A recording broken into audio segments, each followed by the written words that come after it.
So you've got car parts or hardware that was originally yellow zinc plated, and now over the years that plating has worn away. The metal isn't as protected as it should be, and it's a completely different color now. It looks just like regular steel. Here's another piece where you can see the zinc plating worn away.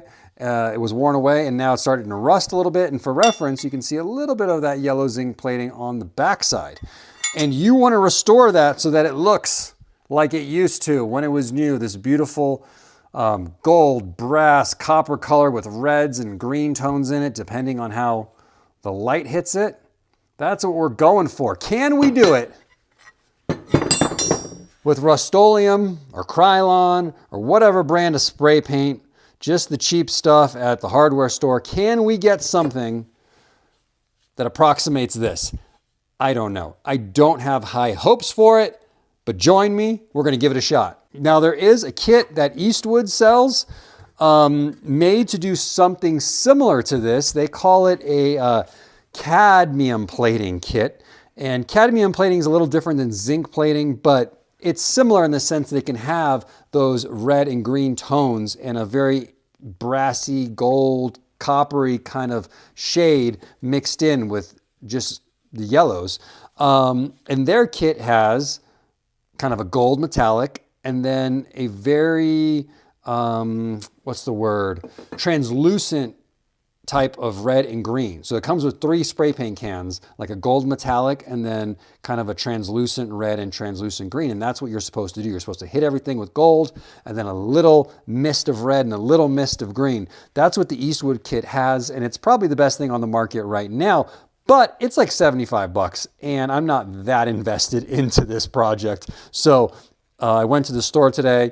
So we're looking at, I think it's like $7 a can. So under $30. Some of these are like $5. So $30, I'm willing to give it a shot. Let's see if we can do it with Rust-Oleum. So I'm starting off with the gold metallic. And the key is really, really light passes. Like this first pass has to be incredibly light. So less is more. Keep the can pretty far away, like at least a foot back, and just keep it moving and go super, super light.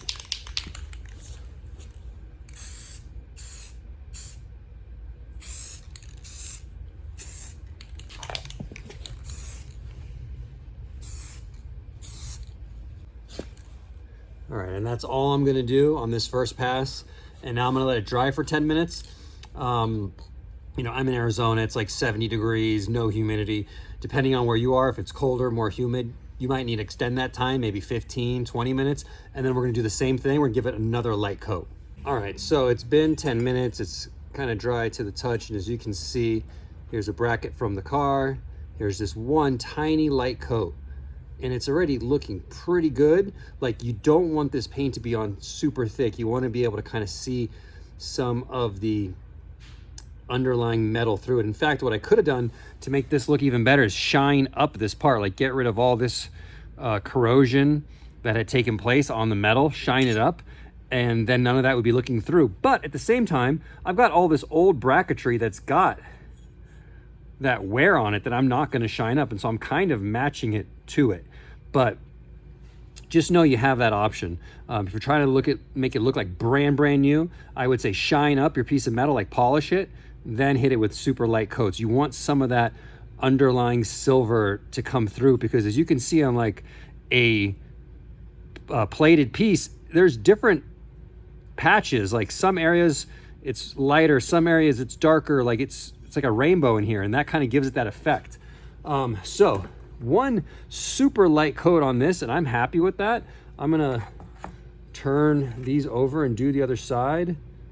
Maybe a little bit more on kind of the inside here on this one. This one's tougher to get to because of the bend, so I might have to come in here a little bit more, but for now, I'm gonna do the other side real quick. Same thing, super light.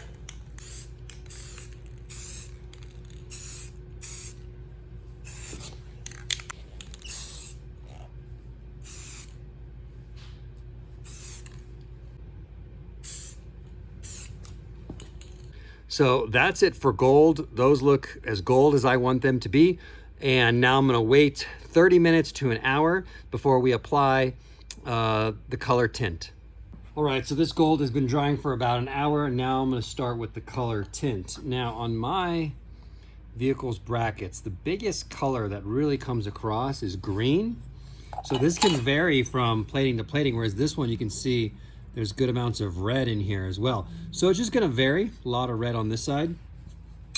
But the parts that I'm matching, there's really not that much red. I may not even do any red at all. We'll see how it looks after the green. The key here is, again, you're gonna be very light, keep the can very far away, like 18 inches away, 24 inches away, around there. And you're not gonna cover the whole thing with green, just random spots of it. Get a little green in a few random spots, because, you know, that's how it is in real life on the zinc plating. Again, less is more, and it takes a while, you know, for something 24 inches away to finally land on the piece. So you kind of need to let it settle. And again, less is more. Let it sit, let it dry for like 10 minutes, come back and look at it. Because sometimes you won't see it. And then at a certain angle, when the sun hits it, then you'll see the green, and you can easily overdo it again. And if that happens, then you're just gonna have to probably add some more gold on top of it. The other thing that can happen is when the green hits this, it can get very like peppery, like random little dots on there since you're spraying from so far away. And that doesn't look that great if it's kind of peppery. So I keep a microfiber on hand, and if that happens, you can just wipe it. And that way the green is kind of more smoothed out.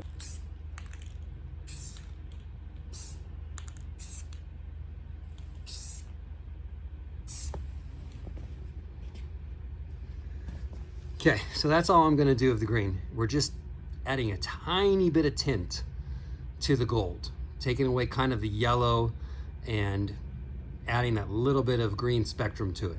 And then this last step is up to you. You can go with a clear coat on this. I tried satin clear coat. I didn't really like it because the sample pieces of plating that I have, they actually have a pretty good shine on them. So I'm actually gonna go with some gloss on here, but I'm still gonna put it on pretty light. All right, so how did we do? Again, this is our reference piece on the vehicle. This was just another piece of yellow zinc plated steel that I had.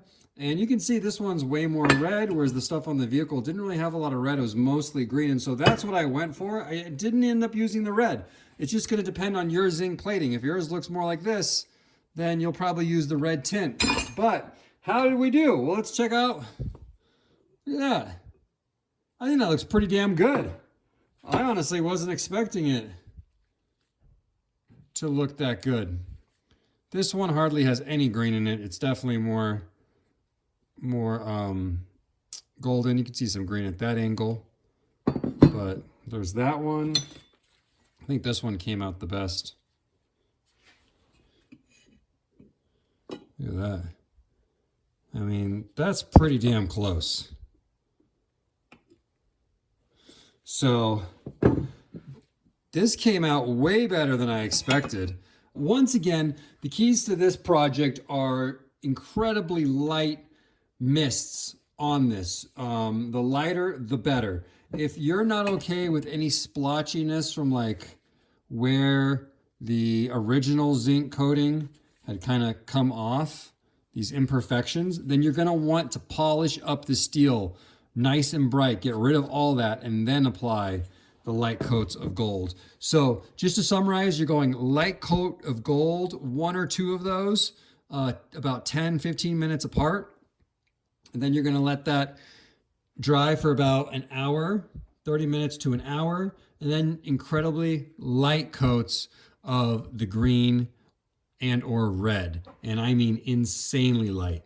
And then if you want to top it with a clear coat, you can go with satin if you want something a little duller, or with gloss, which is what I ended up going with on these. Other piece of advice that I'll give you is get a practice piece. This was my practice piece, and look at my first attempt. Look how much more gold it is. I laid the gold on way thicker, and then look at all this red. And it's like peppery. You can see all these individual dots. So that was my first attempt on the other side. Not as red, more green on this side, but still too much red here. still all peppery. Again, if you get too much of a color on, just take like a microfiber cloth and wipe it and try and blend it away when it's like right as it hits when it's wet. And that'll avoid that kind of peppery look that you see here. And then you can always hit it with another light dusting of gold to kind of take some of that color away if you have too much. So definitely practice on a piece of steel that's a similar color, you know, to what you are painting. You'll learn a lot during that process. And then on this side was my second take. As you can see, I really toned down on the red, much more green, too much green. And this taught me, this practice piece, I mean, it taught me so much. It taught me how far I need to keep the cans away. It taught me about the peppering effect. It taught me that when you're spray painting the tints on the colors, like the red and green, it doesn't look like you're really getting much on there, because if you're at this angle when you're looking at it, you're like, oh, I don't really see much green. But then when it dries and you tilt it at a different angle, you're like, whoa, that's way too much green. And so that taught me a lot, these practice pieces of exactly what you're looking for. You can see on this side, I'm actually pretty happy with this side. It's just that the gold, I think, is a little too golden, too thick. But other than that, that side looks pretty good. So yeah, I'm pleasantly surprised. You can recreate the look of zinc plating without having to set up that whole contraption with acid baths and everything. So hope you guys enjoyed this video. I'll leave links to the different spray paint colors that I used in this video. And yeah, I'll see you in the next one.